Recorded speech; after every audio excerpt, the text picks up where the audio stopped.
The voice of women, 91.7 WFM 91.7.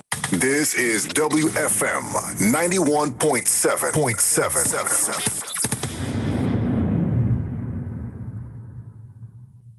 Hot talk. Suicide is a very sensitive thing. We really need to take precaution measures about, like, it is very, very sensitive. We discuss real issues affecting real people. We need good people in politics. I need you to know that child marriage is a class problem. There should be a sensitization among mothers. Join us on Women Radio 91.7 every Thursday at 2 p.m. Hot Talk, preferring solutions to real issues.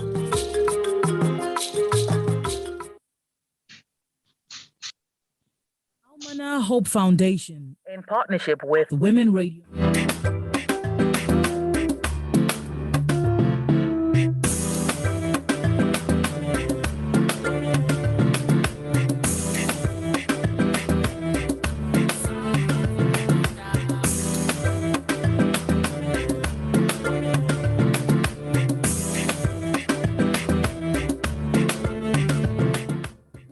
It is 2 minutes after 2 on your Women Radio WFM 91.7. And yes, you're tuned in and locked on. And yes, this is Hot Talk, where we discuss real issues affecting real people. Hot Talk is broadcast Thursdays, 2 p.m. on Women Radio 91.7. And today on Hot Talk, well, we'll be discussing salient issues as we usually do here. Today, we're talking about women and how issues are affecting them, and would like to have your contribution as well. Don't forget that you part of Hot Talk today. Do also call us up on 07000 917 917 and 090 256 Do also send us a text or WhatsApp message on 070 317 56537. All right, on Hot Talk today, like I said, we'll be discussing strengthening women's capacity to fight corruption. My guests are Mrs. Mufuliat Fijabi. She is the CEO of Nigeria Women Trust Fund. Good afternoon, ma'am. All right, well, she'll be joining us in a bit. I also have on with me, well, via Zoom, I have Chioma Onyenuchea Uko. She is the Vice Chairperson, NBA Abuja branch, that's Unity Bar, and she's also a human rights advocate. Well, my name is Joy Ure. Don't forget that. You are listening to Hot Talk on your Women Radio WFM 91.7. Well, in our society today, women do not enjoy the same rights and privileges as men, thereby reducing their ability to counter the corruption they confront. Well, all too often, women experience corruption at the hands of public officials. When it comes to the provision of public services, women face harder, well, let's say discrimination towards that angle. Corruption affects everyone, but it's often women who suffer the most. Why, you may wonder? Well, anti-corruption interventions most often do not take women into account, and there is an absence of female voices in the demand for accountability and in the fight against corruption. Hence, a need to strengthen women's capacity to document, call out, and challenge corruption. Today, 25th of March 2021, on Hot Talk, well, we're taking a look at strengthening women's capacity to fight corruption. And to discuss this with me, I have over the phone line, Mrs. Mufuliat Fijabi. Good afternoon, ma'am. All right. Well, I'm hoping that very soon I'll have her back on the line. But in the meantime, I'll be having a chat with Chioma Onyenuchea Uko. Good afternoon, Chioma. Yeah, good afternoon. Good to have you on. I trust your day has been good. Oh, very well, thank you. Hope yours too. Very well, thank you very much for asking. Okay, so I'm sure you listened to the intro, and yes, when we talk about strengthening, capacity to document what happens to women, it can take a lot on, or it can take its toll on us sometimes. But first thing like to ask is, how has the normalization of corruption culture now where man they work now within the job promoted corruption in Nigeria? Well, once a thing is perceived as normal, as an acceptable way of life, that thing becomes endemic. It becomes engendered into the fabrics of society. And until we realize that corruption reduces all of us, it robs all of us, while a few individuals may seem to make some gain from the proceeds of corruption, but it is an unjust gain. It is a dishonest gain.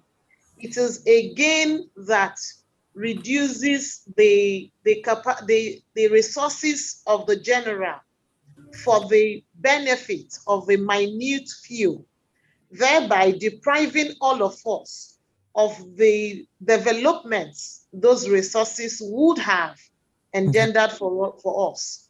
So if we continue to accept it, especially for those situations where we seem to enjoy some kind of advantage, either because we are the ones directly benefiting or because we're benefiting through someone who is related or acquainted with us, we are actually losing sight of the immense harm we are doing the society. So, when you say immense harm, I'd like to expatiate on that. Okay, the proceeds, the resources that are diverted through corruption are resources that would have been applied for development. They are resources that would have been applied towards ensuring that we have good and accessible roads. There are resources that would have applied to ensure that we have constant, reliable power supply. There are resources that would have been applied to ensure that we have adequate and standardized, health care delivery. There are resources that would have given a boost to the education sector. There are resources that will, beneficially impact every sector of the society. So when these resources are diverted, are siphoned through corrupt, it then means that the society loses all of those benefits, all of those developments that would have accrued to all of us. Because really, while the person may pocket a few, those monies, those monies do not give any developmental security. So I imagine that after someone has siphoned funds, for example, and the person still has to ply our roads as they currently are, the person has an emergency and still have to, settle for our healthcare services as poor as they currently are, until he's able to access better elsewhere. So it actually robs all of us. Robs us off. You understand? Okay. All right, it's 9 minutes after 2 on your Women Radio WFM 91.7. Well, yes, you're tuned in to Heart Talk, where we discuss real issues affecting real people. And today on Heart Talk, we're discussing strengthening women's capacity to fight corruption. And presently with me is Chioma Onyenuche Ya Uko. And she is the vice chairperson of the MBA Abuja branch and also a human rights advocate. Don't forget that you can be a part of the discussion today to also call us up on 07000 917 917 and 090 256 25455. You can also send us a text or WhatsApp message on 070 317 56537. Well, coming back to what you discussed what you said a few minutes ago regarding how corruption is, well, just brushed off aside, especially with the funds that are gotten. How effective are the anti-corruption agencies in terms of duplication of duties? Because I see that happening a lot. But how do we now settle that issue? How do we sort that out? Well, I think that over time, some of these things would, you know how you say water will find its level or something of the sort. In the interim, there is so much corruption going on And I doubt that the agencies we have now can adequately combat corruption as at today. So the fact that they are... Sorry to cut in here, Chama. We already have these anti-corruption agencies, but sometimes you see them doing the same thing. So how are we able to, get past all those bureaucracies and then get straight to sorting out this whole corruption as a whole? That's what I'm saying. I'm saying that while it appears they are doing the same thing, ideally, the ICPC, for example, is supposed to tackle corruption in the public space, in the public offices. Do you understand?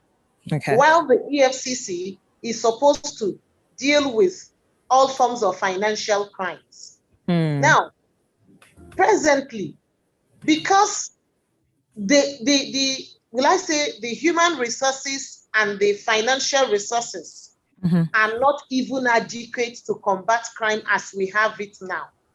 I do not think that it should be a big issue that it appears they are duplicating efforts. Let us see how much they are able to do. Are they doing enough? That should be the question. Is EFCC doing enough? Is ICPC doing enough within the resources available to them, both by resources, human resources and other forms of resources? If they are doing what they can, as time progresses, and we see that we've had some kind of reduction in the level of corruption, chances are that we may realize that there is no need to maintain these two establishments for almost the same purposes, if you get what I mean. And when that realization comes, I'm sure the needful will be done. So I don't think that we should split hair presently as to how they duplicate, functions. I think whatever it is that falls within the purview of ICPC, because they seem to be the one that has some kind of, clearly or strictly defined jurisdiction as it affects, corruption within public offices. Do you understand? Yeah. But for the EFCC, it is a bit open-ended. So long as it is financial crimes, whether in the private or however it is perceived. Okay. So long as it is financial crime, EFCC will be well suited to look into it. So I think that after we are able to give corruption, a good stampede, chances are that someday we will realize that it doesn't make sense spending the huge public resources that, maintaining these two establishments entail. And then maybe when that day comes, there may be need to merge them, or, just wind down one for the other. Hello? I hope my connection is not lost. Oh, okay. Welcome back. Because at some point I couldn't. Okay, lost it. So quickly, I know that you said that we should try and see how, hopefully in the nearest future, these agencies will be able to sort out the whole corruption issues when we stampeded them out. But another question that crops up is, yes, you've spoken about the bottlenecks that exist with the policies that have been put up, across. However, is there a way that we can now encourage women to stand up to challenge corruption? When we see these things happen in marketplaces, we see it happen sometimes, I would even say at home. But how then do we help them or how can we encourage them to come out and speak about the corruptions that they face? Be strengthened to speak up against corruption is for women to be appointed and elected into public. A visible drop in the levels of corruption in those, the development pace of those countries fare better than the. See that those countries also are also more peaceful, because to a large extent, when we look at corruption only from the point of the losses that it impacts on infrastructure and other developments to the peace of the society, because it occasions a lot of disenchantment. The citizenry are disgruntled. It kind of encourages or stokes. If we look at the whole spectrum of the service it does the society, and realize that getting more women into positions of leadership helps combat crime driven going forward. Because when women are in positions of authority, they are more likely to drive policies that will impact the well-being of the citizenry, which also directly reduces the levels of crimes within a society.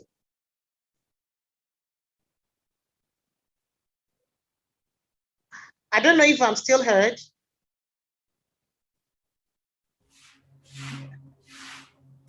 Are we allowed to ask questions?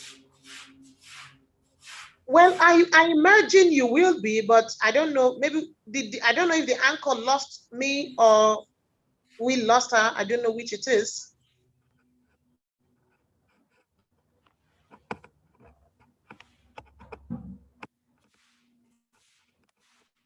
Okay, I imagine we can take questions while we wait for her to get back on, if we can hear ourselves. Okay, thank you very much. My name is Purity from Kenya. I'm picking up on what you said about appointment and election of women into positions of leadership to help curb corruption. But I'm concerned, what about women who have turned out also to be corrupt when given such opportunities? How do we mitigate against such tendencies? Because in the past, women were considered to be more upright than men, but sometimes research shows that women also tend to engage. So how do we mitigate against that? That they'll not be a letdown, they'll actually do the right thing and will champion the rights of the citizens. Thank you.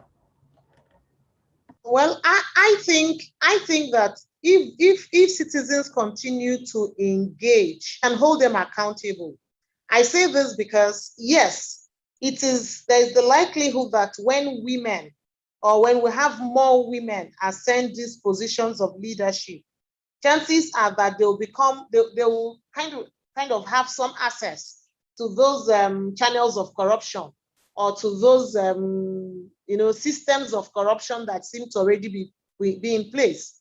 So if they are not women of character, they may derail and not live up to our expectations. But that is also where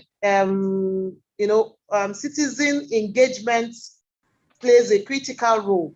So how do we keep them accountable? How often do we even bother to get involved in what is happening within our spheres, whether at the local government level, at the state level, at the federal level? And I don't think that we should all wait until we can maybe escalate our voices to the highest level of governance. Even at the very low levels, what about how do we name and shame, or in the reverse, commend and applaud those women who hold offices, whether within an establishment, whether in a publicly quoted company, whether in some parastatal of government, whether at the local government levels, even as councillors. So when we call out these peoples when they derail, or conversely, when we applaud and commend them when they live up to our expectations, it has a way of also affecting what continues as a practice. Those who come after them will see, for example, where those people have been commended for living up to our expectations,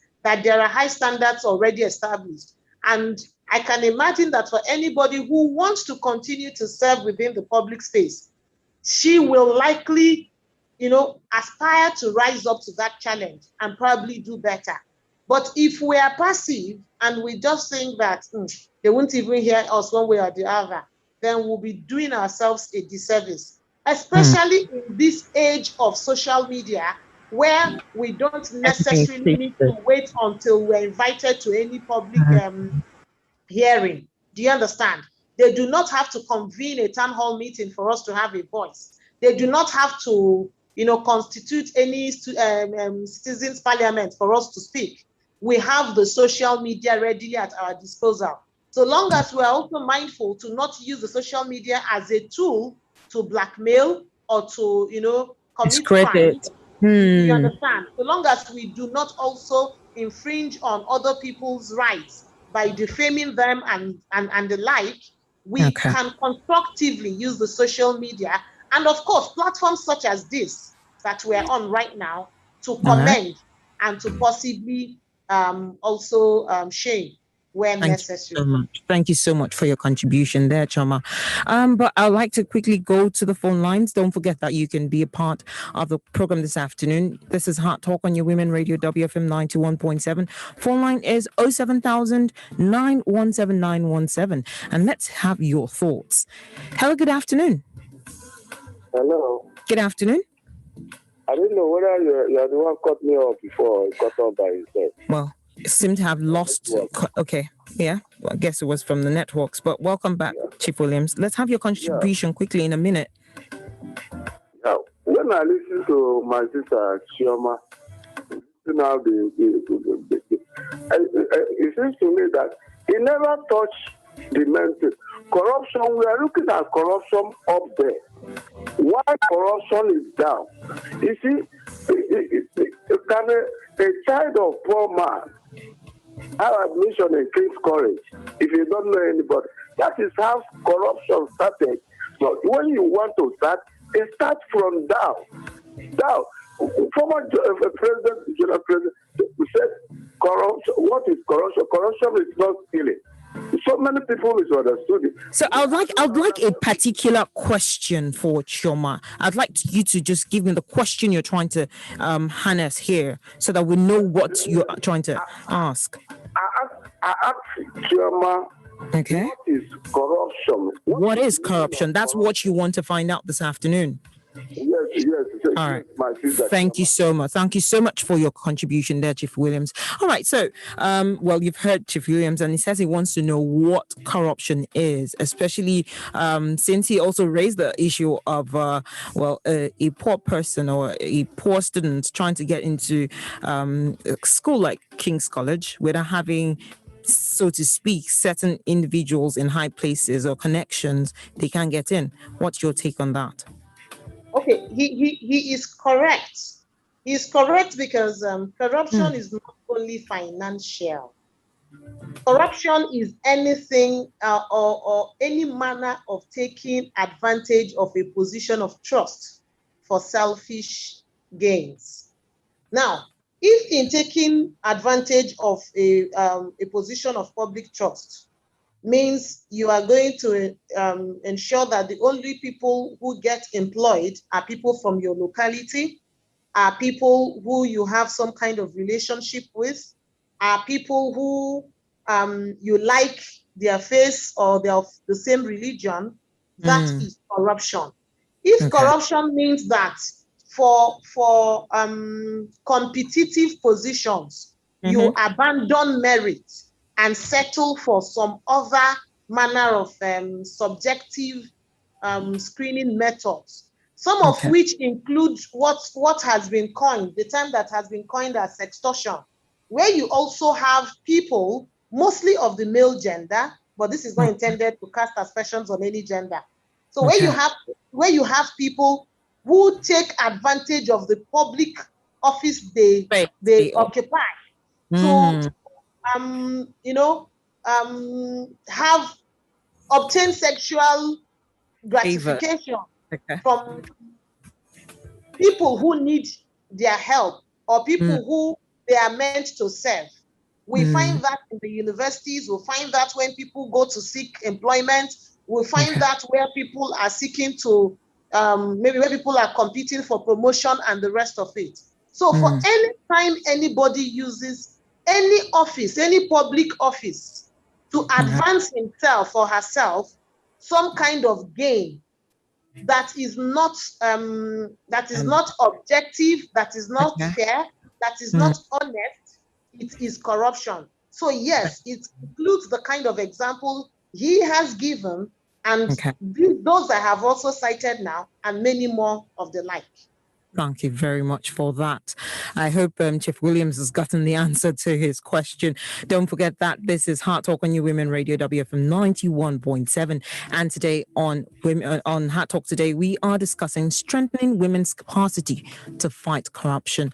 Yes, I have been talking to Chioma Onyenucheya Uko. She is the Vice Chairperson of the NBA Abuja branch and also a human rights advocate. But also, I'd like to pause there. I also have another guest with me. She's over the phone lines. I have Mrs. Mufuliat Fijabi. She's the CEO, Nigerian Women Trust Fund. Good afternoon, Mufuliat.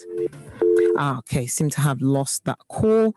I'll surely call her back and get her to also have her thoughts on this topic today, because she is she's an active service for women, and being a CEO of an organization that also handles that, I would like to have her thoughts on how we can how we can encourage women to fight corruption from their own perspective, especially from the grassroots. But yes, quickly, a quick question here. As Nigerians, we're always looking at how we can fight corruption within, especially as women. There are programs, there are educational programs that are also set up. But what do we make Nigeria, or how do we make Nigeria work from your perspective? But before you answer that, let's quickly take this call. Hello, good afternoon. Your name and where you're calling us from? Good afternoon, quite an age. Good afternoon, Ambrose. Ambrose, yes. I'm happy to hear your voice. Thank you. How can women help to fight corruption? Is that not the topic? Yes. Hello? We're talking about how strengthening women's capacity to fight corruption, how we can strengthen them. What do we need to do? What are the things we need to put in place? You know that in most communities, this party stalwarts, they use women to distribute this, like that palliative now that was discovered. If they wanted to distribute it in some villages, it is the women leader they will look for. Okay. Unfortunately, these women leaders, they are not educated. So they see it as an opportunity that, they have given them some things to share. Especially in these villages, they are not educated. So they go there, they give them, and they believe that they are doing them favor, forgetting that it is government, what rightfully belongs to them. So we can strengthen women by, first of all, making sure that the government themselves has a role to play. This National Orientation Agency, it can be a tool to strengthen women. 1. 2, we can also do that by the way we encourage our wives, at home, and our daughters, that they should be upright, And for me, I would tell every woman I see that men have failed us in this country. So please, women should not fail us. Thank you. And let's forget about 1 or 2 cases like Deviani. If you look at the percentage of women who have been in governance, I tell you, 80% of them have performed. So if you look at the 20%, you can't use that to condemn women. All right. So we need to look at the statistics and then, look that I'm encouraging people today, let them support women, in this fight against corruption. It can be a very veritable tool. Thank you very much. Thank you so much for your contribution, Leamber. Chioma, what are your thoughts on that? I am very grateful to Mr. Ambrose for pointing out the critical role of education. Because when we talk about when we talk about those people in the rural communities, oftentimes it's because they are not empowered with the tools of education, and because they are not educated, they are not able to, fully harness the potentials they have, even as per the potentials of their voices. And beyond education, empowerment, when we talk about education, yes, it is the first level of empowerment. But after the education should also come the opportunity to access resources and compete favorably in within the financial sector, not financial sector as per finance properly, but within financial resources, if you know what I mean. So what are the avenues available to women to break even as small or medium scale entrepreneurs? I like that there are a few government programs that are targeting women within the rural communities, helping them with soft grants and soft loans and all of those. So those kind of programs should be encouraged and continued. It should also be expanded in such a manner that it targets a larger number of women, because oftentimes the people that we see that are gullible tools in the hands of the bad leaders that use them to exploit the rest of the population are people who are not educated or well educated, are people who do not have any reliable means of livelihood. There are people who though their circumstances kind of put them in a place where their conscience is not able to even whisper, because they're hungry, they're in need, they don't know better. So they settle for whatever crumbs are available. Do you understand? So, but once there is empowerment, I want to interject. I want to interject at this point. Yes, you made mention of funds, of creating appropriate opportunities for women. It's not just giving them an education, but creating that enabling environment for them to also thrive. So, how will you now rate women's involvement in, especially the grassroots anti-corruption intervention or fight? Because Ambrose made mention of having the women leaders in some sectors that will come and speak for these people. How then do we also, it's easy to say we have the woman leader, we'll go and speak to this person, speak to that person, but how do you now rate it in the fight against corruption? The challenge with that structure is that when you come to a whole maybe leadership platform, you find people occupying many offices, from chairman to secretary to what have you. And then most of these other offices are occupied by men. Then you find one woman who is given the designation of woman leader. Woman leader. In the manner of lobbying, or maybe if there's going to be any kind of argument on any matter, on a policy, on a position, how do you think this woman leader by herself, being a lone voice, is able to fairly represent the interest of women, or fairly argue the interest of women before a majority male leadership structure? So oftentimes you see that the women who they call these women leaders, or who end up assuming these offices, are women that they are sure will not be able to muster any opposition against them. There are women who usually play more to the interest and dictates of the men.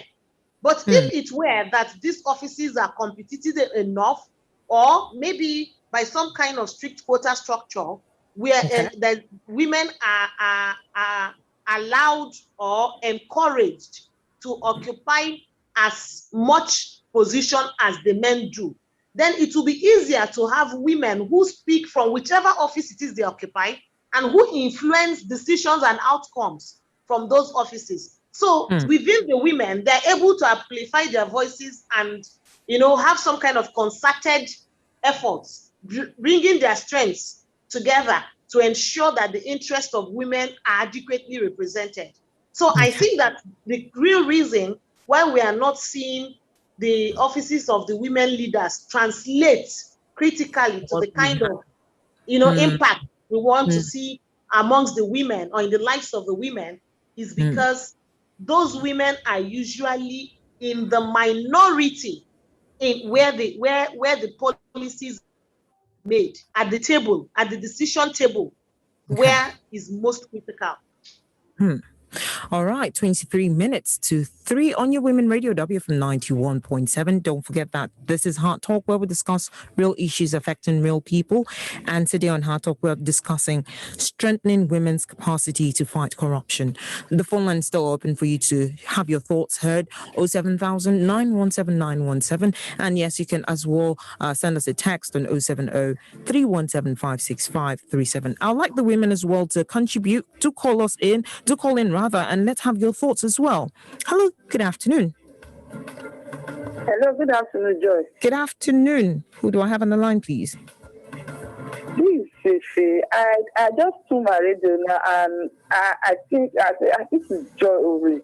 Let me call to confirm whether you are the one, because that's the longer I had your voice. Good to have you on, Ife. I trust you're doing well as well.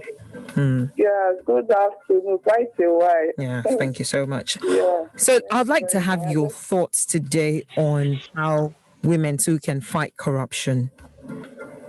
Women can fight corruption if they are willing to fight corruption. How? I'd like to expatiate on that, yeah. This corruption of a thing, if you are willing to fight corruption, irrespective of the gender, you can fight corruption. Yes, corruption comes from the heart. It comes from you, that you don't want pain, integrity.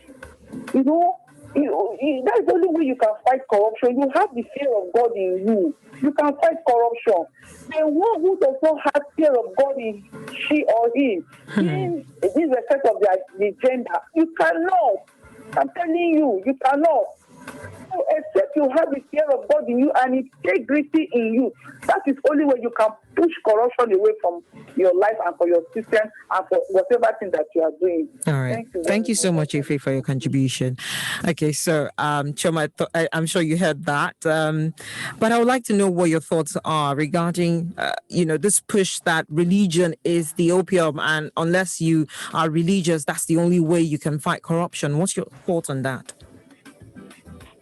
Well, religion has a place, yes, but it is not religion in the manner that we wear it on our sleeves, as we see.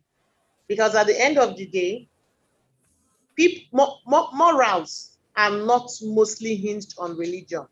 You find people who are, ardent believers of any religion. But in being ardent believers of that religion, some of them begin to lose their humanity, in the sense that they judge people strictly from those fanatical points of how do you align with their own religious ideals. That's not right, because it is still those kind of people who when they occupy an office, will become segregational in the manner of dispensing the benefits of that office. And then they begin to think that it is okay if they give it to those who have the same religious beliefs as they do. And it's not excusable. So I think the important thing is to ensure that our moral fabric is strengthened. What do we teach our children, even from the beginning? What examples are available for them to look up to? Because it will not be enough that you tell your child to not lie, to not feel far, to not betray trust. Yes, the examples the child sees of the people who thrive in society are people who have done all of the things you have enumerated he or she shouldn't do. So while there is the primary duty of teaching them the right things, there is a necessity for us to begin to celebrate models that our children can look up to. Who are those role models? Who are they? What are we celebrating? What are the ideals? What are the standards that we're raising up for the future generation to look up to? So if we don't realize the role all of those play, then we are not quite living up to the realities of how dire the situation is right now. Thank you so much for your contribution. I'd like to also, at this point, bring to the fact that you just made mention of the fact that, it's not just women we need to be looking at, because a lot of hands have been pointed at a few women who had defaulted in their characters. But you just said something, and I'd like to also have the listener also share their thoughts on that. Is it that it's only a woman that should be given this onus, this responsibility that she always has to be right? She has to be morally chaste. And how then do we draw the line that, or how do we change that mindset? No. Nobody. It will be a joke taken too far for anybody to expect that it's a responsibility or an expectation that is exclusive to women. What a woman doing that does for the family and eventually for the society is that, because mostly she's the one who bonds more with the children, who directly nurtures them more, chances are that she's the one who is able to instill the right values in them early in life. But after she has instilled those values, or while she is making efforts to instill those values, there is the place of the man, a very critical place too, because sometimes when it comes to enforcement, the woman may not, in some relationships or in some homes, have as much clout as their husband to enforce compliance with those values as established. So where the man does not also sign up to that same level of value, it defeats the efforts of the woman. Okay, let me hold your thoughts. I'd like to hold your thoughts for a minute. Let's take this call. Okay. Hello, good afternoon. This is Ambrose once again. Okay, quick one, Ambrose, your question, so we can have it. I just want to add to what the question that you asked. Okay. It's not. I don't think the pressure is on women, but I think the onus lies on the women, especially in the context of Nigeria today. I am a man. I'm not a politician. We have women who are in politics. So if the men have failed in Nigerian politics, let the women take up the task. I think it is an option, and it is a sort of integrity, on the women that, for people like us who say the women can do better. I don't want to see it as a pressure. I think men have failed. I think if we look at it politically. Okay. So so the women, for example, Obieze Kwesili, we expect that she was, going to contest. And people said I was going to waste my vote. I said I was ready until, she opted out. Okay. We have Dora Akunyili. We have Ngozi Okonjo-Iweala today. These are women. Even the women, the WFM itself is an example of Amazons, who have done wonderfully well. So I don't see it as a pressure. I see it as a challenge. And I want the women to take it up. Thank you. Thank you so much for your contribution there, Ambrose. All right. Chioma, I believe you've heard from Ambrose. He's also encouraging women to come out, speak up, and fight for themselves. What say you? Yes, I agree. We shouldn't relent, because the reality is that when the downsides of corruption impact us, women are usually the most hit. I had cited examples of how it affects even the levels of criminality and insecurity in the society. True. And women are the ones who are usually more threatened, by this underdevelopment and, the like. So we cannot relent, even if we think our voices are not amplified enough. If we continue at it, someday it will resonate. And we don't also have to wait until we can speak to the height of power. We can speak at different levels. Like I had said earlier, we can speak even within our, small communities. We can speak within our establishments. We can speak within our religious places and all of those.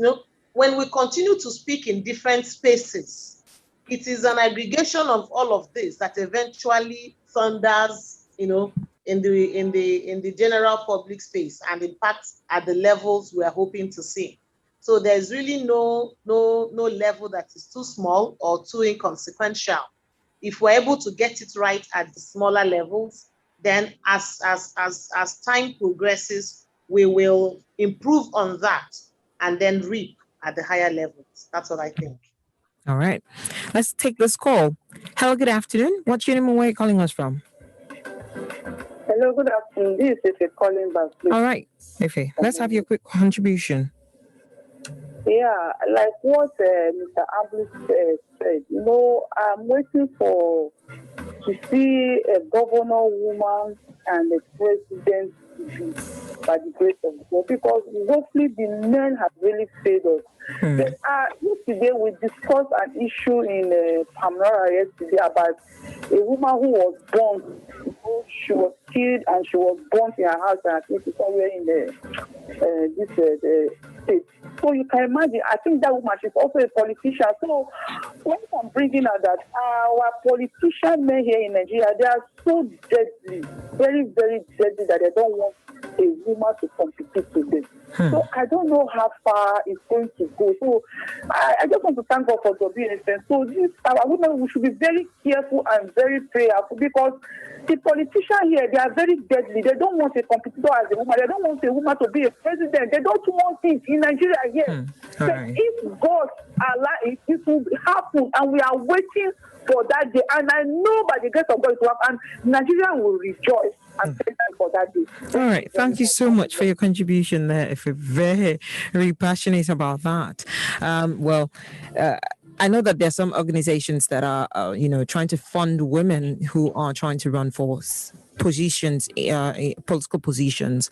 But I'd like to have your thoughts on that, Chioma, and how we can encourage them to reach out to such organizations. In the first instance, I think more women should join political parties. Even if you are not aspiring for an elective office, can you just register and be a member of a party? Because you are not a member of a political party, as we have it right now, you may not be able to contest an election. So you won't even be qualified for when there is availability of funds to sponsor women who are aspiring for offices. And if we have more women who are in the political parties, as time progresses, it is going to translate into tangible harvest for the women, because they will also be able to elect the party leaderships. If the party leadership is right, it would afford, especially in the manner that we have more women who are in the party leaderships, it will then afford more women a fairer competing platform to emerge as the, as their party flag bearers. So we need to have more women who would register to be members of political parties and then work up from the bottom. When they do that, the critical mass will eventually result in having women flag bearers. And if we have more women flag bearers, even on the basis of mere ratio, you will see that the chances of electing a woman governor, a woman president, and the rest of it becomes brighter. But when you have more men in the mix and then you do a random, chances are that it will be skewed, against the women. Do you understand? So what I think is that while it is okay to pray, while it is okay to be religious, I'm a Christian and my Bible says that faith without works is dead.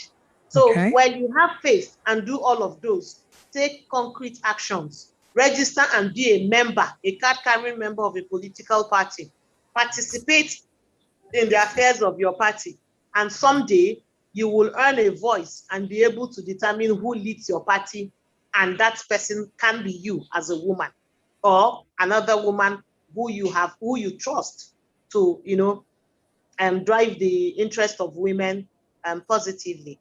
And I also think that with platforms like the Women Trust Fund, What they do essentially is to sponsor women who are interested in political offices. And while that fund is available to do that, I know it is not sufficient. But even as a means of corporate social responsibility, private or public entities can also donate funds to this kind of organization, to this kind of platforms. They can also seek out women who are genuinely interested in political offices and sponsor them. Because at the end of the day, it is geared towards improving society. It is geared towards right leadership. So all of this affects the developmental indices of the society and is good for all of us. So I don't think it is out of place. Just the same way they contribute to education and contribute to other laudable things that helps us pursue the achievement of the SDGs. They can also support women or donate funds to platforms that can support women. And even the rest of us as individuals, we can do crowdfunding. If we see somebody we think is worthy of our vote, who we think will represent us well, we can all pool our small resources together. 1,000 naira by, a good number of people will be able to do something meaningful. Do you understand? So let us not leave all of this to them, government, just shifting the ball at time. We can also take responsibility. No matter how small it is, whatever you're able to contribute will impact in the overall outcome somehow. I have this contribution from Victoria, and she says the problem of corruption is global. However, women need to build themselves with knowledge and strategy in confronting this problem. All right, thank you so much for that, Victoria. I guess that's a part of what you've also been talking about, how we need to collaborate. Women need to strategize properly, register in a party, participate in this political, parties, and be active, not just passive, and then, have your voice heard. Who knows? You could actually be the one who will be voting for this on trying to support women who are taking up this big feat. Yes, I agree. Okay, so but I'd like to have your final words today. Talking about how women need to strengthen themselves. We've spoken in depthly, you've also mentioned how registering in a party, talking about participating. So what else do women need to do? It's not enough to just sit on the sidelines. What other push do we need to? And I'd like to have your final words in a minute. Well, we're in the Women's Month, and we're choosing to challenge everything that kind of incapacitates the woman or leaves the woman at a place of dormancy. And I want to challenge us all. If you are a woman and you've risen to some level in your space, ensure to reach out to other women. Ensure to be the model that they can, something that inspires hope or confidence. Ensure that you support in whatever manner you can, because by that beat, you are raising an army of other women who will ultimately, make the space more secured for women, including yourself. And then let us not relent in encouraging our children, our daughters, and encouraging our nieces. Every woman you find, you never can tell the next Ngozi Okonjo-Iweala where she's going to come from. She may not be in that mode to show signs yet, but don't give up on any woman. She may be that person who makes such a significant mark in our humanity, in our society, and impacts mankind positively. All right. Thank you so much for your contribution today. Well, we've come to understand the impact of corruption through a gendered lens. It is an effective anti-corruption strategy, and supporting women in the fight against corruption harnesses their critical, important perspectives, have a knowledge and leadership. Well, I'd also like to mention that that Hot Talk has been in partnership with OECD. It's a global anti-corruption forum, and we've been seeing how we've been talking about how women need to come out and fight for their position. And I'd like to say a very big thank you today to Chioma Onyenucheya. She is the vice chairperson of NBA Abuja branch, and as well as a human rights advocate. I thank you so much for being a part of it. And I'd also like to say a big thank you to those who tuned in via Zoom.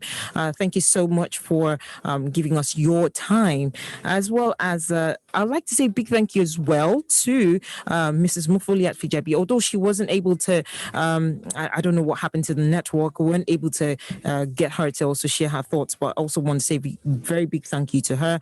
I also like to say thank you to the production team, Adebanke Sanusi, Victoria Owaifo, Sarah Iniwe, Engineer Michael. I'll also say, Hot Talk continues next week, Thursday at 2 p.m. on Women Radio, WFM 91.7. Yes, not forgetting Engineer Shegun Adibayo. My name is Joy Ure. Well, do have yourself a pleasant afternoon. Give the left and right, hot. You think you know Nigeria's biggest tunes? This battery is a problem. Then get in the ring on the Big Team Show every weekday from 4 to 5 p.m. on WFM 91.7.